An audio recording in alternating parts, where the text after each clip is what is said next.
Hey guys, so I probably should have done this when the update came out, but let's do it now. So, Update 22, Plains of Eidolon went live on the 13th of October 2017. The update includes the new Warframe Gara, her new quest, Sire's Vigil, which you can start by completing one of Khonsu's bounties out on the plains, returning to him once it's completed, and selecting his new dialogue option.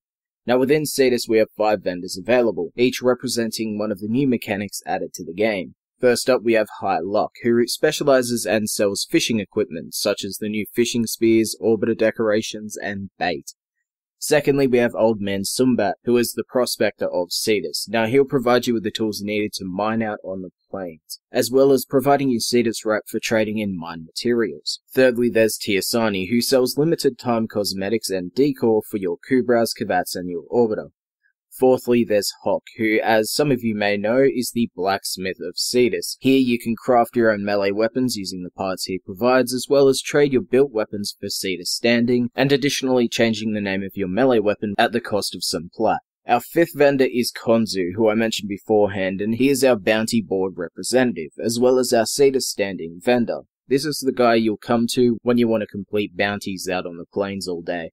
Finally, there is Nekuk, who can craft you papier-mâché operator cosmetics at the price of a few of your resources. There is also another vendor which can only be accessed after the completion of Sire's Vigil quest and the War Within, and once you've completed those quests, head to this location in Cetus to learn more about him.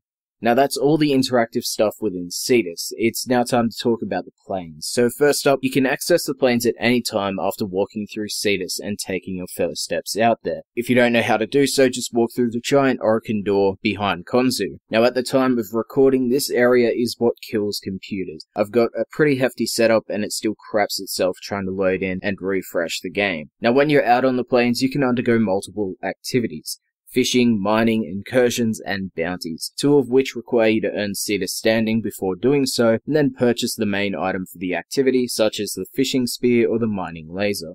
You can do this by completing bounties until enough standing has been earned. Now we also received 6 new weapons: the Argonac, a Grineer sniper that highlights enemies when zoomed in, and can be researched in the chem lab in your clan dojo. The Croaker and the Twin Croaker, one can be purchased from the market for credits and the other can be researched in the Tenno lab at your clan dojo. The Astilla, a glass blasting shotgun that can be purchased from the market for credits. The Fusali, a glass variant of throwing knives, and the glass hammer the Volnus. Alongside the weapons we received a number of cosmetic items such as the new Mag Deluxe skin collection, which includes the deluxe skin for Mag, a Syandana, and a Tonfa skin.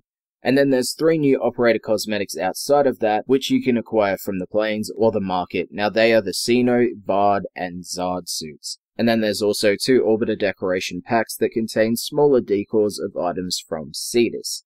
Next up we have new mods, and we'll start with the new set mods first.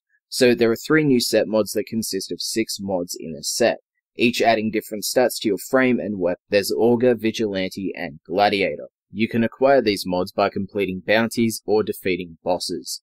Outside of the set mod system, there are 3 new mods and 4 new melee stances. So there's the Archwing mod Kinetic Diversion, which converts 40% of damage dealt to your health into energy. Spring-loaded Blade, which adds 30% range to your melee weapon for 24 seconds on a status proc. And then there's Target Acquired for Sniper Rifles, which provides a 60% increase to your headshot multiplier. Now those 3 mods will drop by completing incursions out on the plains. Now the incursions are of course random pop-up missions that the player can choose to participate in. Next there is the melee stances: Sweeping Falcon for swords, Carving Mantis for dual swords, Twirling Spire for polearms, and Stinging Thorn for single daggers. The stances can be acquired by completing bounties or as drops from enemies out on the plains. Now with all the new farmable content out of the way, let's talk about the plains. So the plains take place on Earth and can be accessed by heading to Cetus and walking through the giant Orokin doors like I mentioned beforehand. You can of course choose to start a bounty by talking to Khonsu before doing so, or you can just walk out there and wait for an incursion to happen. Or you could search for any of the new collectibles and earn some achievements. So the plains also has seamless time, with the day taking 100 minutes to rotate and night taking 50 minutes. Now during the day the game will be for any player, new or old, and consist of rather low level enemies, however they do deal a lot of damage. Now these enemies will scale based on the distance you travel away from Cetus. The further you get, the higher their scale, and vice versa. However, when it becomes nighttime, new players will want to retreat back to Cetus, as nighttime is the playground for veterans, where enemies scale higher than day and hit harder as well. Now, veterans will also face off against the new sentient creature, the Terrorist. While it is a passive creature, an attack from your inner self will get it riled up. Now, let's go back to the collectibles that I mentioned beforehand. Now, one of the collectibles take the form of a glass fish, and you can find these glass fish in set places out on the plains, and you can acquire their information and scan them just by pulling out your Codex scanner. Alongside the fish, there are also caves, which can help you in your mining endeavors, as well as play host to some of those glass fish. Now, it may take you a while to locate and find those collectibles on foot, however you can make the experience faster by researching, building, or buying the new Archwing Enabler segment and Archwing charges. Just to launch yourself into the air with your Archwing and fly throughout the plains searching for the collectibles or taking out the Grineer below. Next up, there was Focus 2.0, which I won't discuss here due to Second Dream and the War Within spoilers. However, I might upload another video that discusses the changes in further detail. But all I can say is everything you had beforehand has been reset and refunded, so make sure you have a solid look at the new system. Now let's go over the base game changes that came with the update. Now first up, let's go over the sorties. So 6000 Kuva has replaced focus lenses in the reward table, and those lenses can now be earned by completing bounties on Cetus.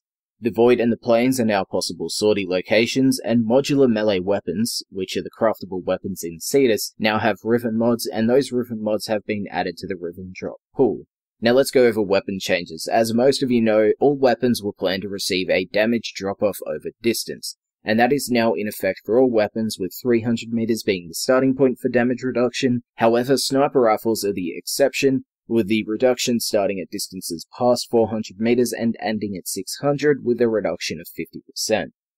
On top of that, each sniper received changes to their mechanics and stats. Now all snipers that didn't have it beforehand will receive innate punch through of 1 meter, multi-shots additional bullets will count towards the combo counter, and reticle sway has been removed from all zoom levels. As for the combo counter, it's now based on a decay system instead of the previous removal of all your bonuses, so now missing a shot will remove 1 count from the counter, as well as if the timer runs out.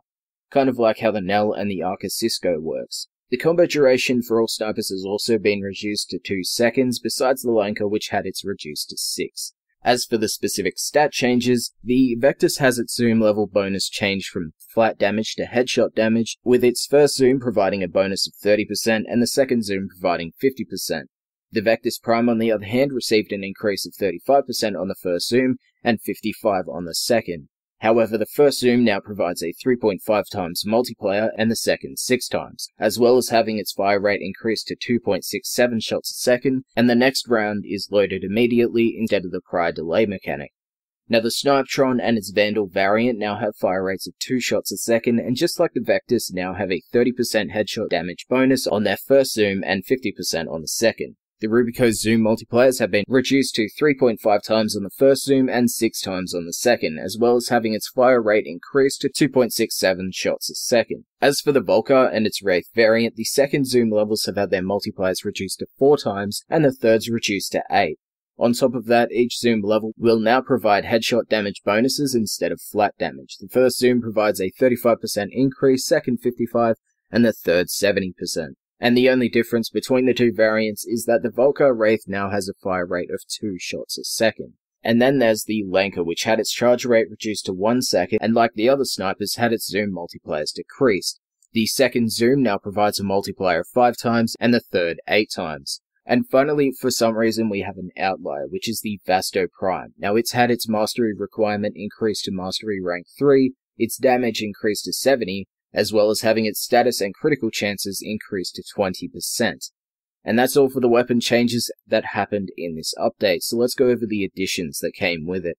Now, what they initially thought wasn't going to make the release, the Plains Captura scene can now be purchased from Old Man Sumbat in Cetus for 130,000 standing. Defection has also been added into Fisher missions, and for players who wish to limit their gift intake, you can now do so by selecting either all, friends only, or none in the gameplay section of your options. They've also added the option to delete all your inbox messages, however at the moment this doesn't affect community messages. And they also added a screen shake toggle option into the display section in your options. And now for changes. There are a lot, and if you're not interested, you can click off the video now. Now, Maru's Bazaar has been moved to Mars. All Vandal and Wraith items are now colorable. The marker for Iotan Scars will only appear if you're within 100 meters of them. Magnetic status procs will now drain your energy over time. Capture missions will no longer change to exterminate missions during Kuva Siphon missions. The gear wheel can now hold 12 items. Deluxe skins and deluxe bundles now have their own category in the market. And once you slot an Iotan star into a sculpture, the prompt will no longer appear until you start another star or leave to start again. The Sharpened Claw Kavat will now only apply the debuff if damage is dealt, and Kayla de Thame is no longer weak to finishes. And that's it for the important changes and additions. There were a lot more, mostly in the graphics section of the game. However, if you want to know what they were, you can just read up on what was on screen, or you can head to the forum post and read it there. Also, since this is a full update, there are an extreme amount of fixes, so as usual, they'll be up on the screen for you to have a gaze at. Remember, if you encounter any bugs, make sure to post a report over on the Warframe forums. There will be a link to the exact place in the description. Thank you for watching, and I'll see you next time.